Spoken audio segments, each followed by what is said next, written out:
Find the distance between the 2 points, दो points के बीच में डिस्टेंस फाइंड करनी है। तो इस टाइप के क्वेश्चन कैसे करेंगे, देखो दो पॉइंट है हमारे पास इस क्वेश्चन में P एंड Q, राइट। इनके बीच में हमें क्या निकालनी है, डिस्टेंस। अब ये P जो है ये क्या लिखा हुआ है -6,7, यानी कि कोऑर्डिनेट की फॉर्म में है x, y। इसको हम डिनोट कर देंगे x1, y1 की फॉर्म में, राइट। Q पॉइंट है, Q को हम कर देंगे x2, y2 की फॉर्म में, ठीक। Distance between the two points के लिए हमारे पास एक फॉर्मूला होता है d equals to x2 minus x1 का whole square plus y2 minus y1 का होल स्क्वायर, राइट।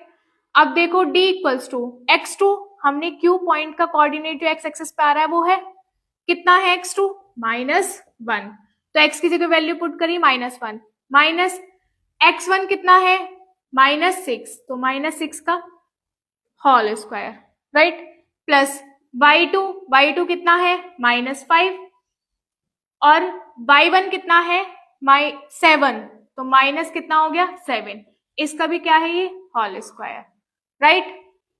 अब जरा ध्यान से देखो d इक्वल्स टू रूट क्या है -1, माइनस माइनस क्या हो जाएगा +1, +6 का क्या हो गया होल स्क्वायर, प्लस -5 -7 का क्या है यहाँ पर होल स्क्वायर।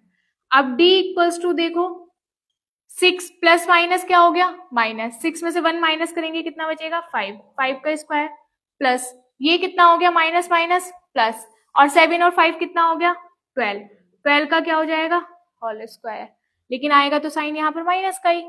अब मैं माइनस का अगर स्क्वायर करूं तो वो हमेशा क्या होता है पॉजिटिव ही आएगा, राइट। तो 5 का स्क्वायर कितना आएगा 25, और -12 का स्क्वायर करूंगी तो कितना आएगा 144, और 25 प्लस 144 कितना हो जाएगा 169।